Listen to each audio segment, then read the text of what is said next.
Dans cette vidéo, on va apprendre à factoriser avec les identités remarquables, mais on va se cantonner à la troisième identité remarquable puisque ce sont des exemples pour une classe de troisième et que le programme demande à ce qu'on travaille que sur la troisième identité remarquable. Donc, on va écrire la troisième identité remarquable, l'égalité, mais en partant, on veut factoriser, donc on va l'écrire en partant de la forme développée. La forme développée, c'est a carré moins b carré, et on veut arriver sur la forme factorisée qui est égale à a plus b facteur de a moins b. Voilà, il vaut mieux l'écrire de cette façon, puisque on veut factoriser, donc on part de l'expression développée pour arriver à l'expression factorisée. Donc comme pour le développement, on va essayer de chaque fois identifier le a et le b. Alors, on commence par la première, on a x au carré moins 36. On n'a pas la forme a carré moins b carré. Certes, on a la forme a carré, puisqu'on a x au carré, mais on a 36 et il faut le mettre sous la forme b carré. Donc, on cherche quel est le nombre dont le carré vaut 36. Donc, on va prendre 6, 36, on peut l'écrire sous la forme 6 au carré. Et ainsi, en utilisant des couleurs, on va faire apparaître le a, x, et on va faire apparaître le b, qui vaut 6. Donc je vais identifier a et b, que je vais écrire à côté. A, c'est x, et b est égal à 6. Il me suffit maintenant de remplacer a par x et b par 6 dans la forme factorisée.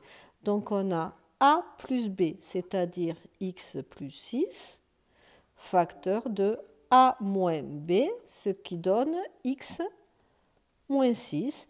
Et on a factorisé la première expression. On recommence pour la deuxième expression.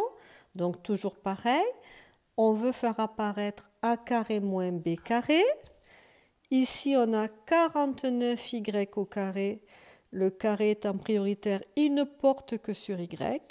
Donc, nous, ce que l'on veut, c'est écrire une expression complète au carré. Et comme ça, on aura identifié le a et identifié le b.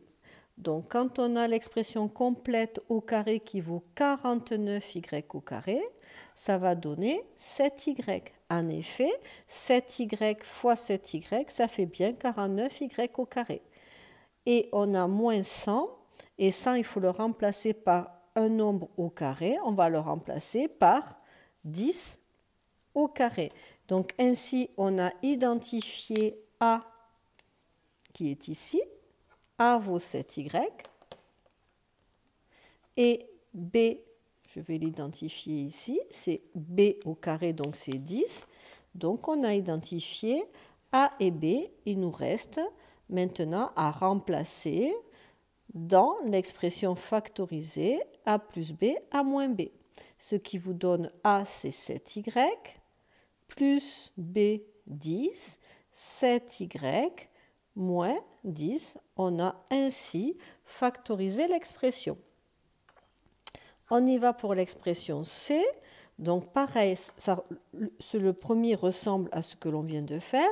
Donc il faut ici avoir un nombre, une expression qui élevée au carré donne 81x au carré. Ben, ça va nous donner 9x. Et ici c'est facile puisqu'on a une parenthèse complète au carré. Donc si on identifie A, il est ici. Je vais le marquer à côté. A égale 9x et b, on le voit, oui, et b est égal à 2x moins 5.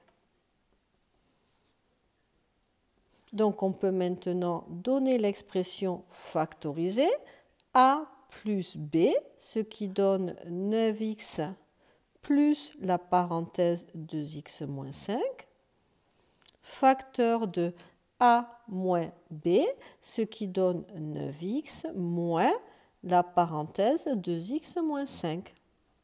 L'expression est développée, on va quand même néanmoins essayer de rendre les deux facteurs un peu plus sympathiques. Donc on va enlever les parenthèses, elle est précédée d'un signe plus, donc cela ne change rien. Et celle-ci est précédée d'un signe moins, donc on prend l'opposé de chaque terme, ce qui donne moins 2x, et l'opposé de moins 5, c'est plus 5. On termine en réduisant chaque facteur. 9x plus 2x, ça fait 11x moins 5, et 9x moins 2x, ça fait 7x plus 5. On a ainsi factorisé la troisième expression. Alors, une petite remarque, l'expression C est limite programme de troisième, mais je voulais vous montrer comment on peut aussi intégrer les parenthèses avec les identités remarquables.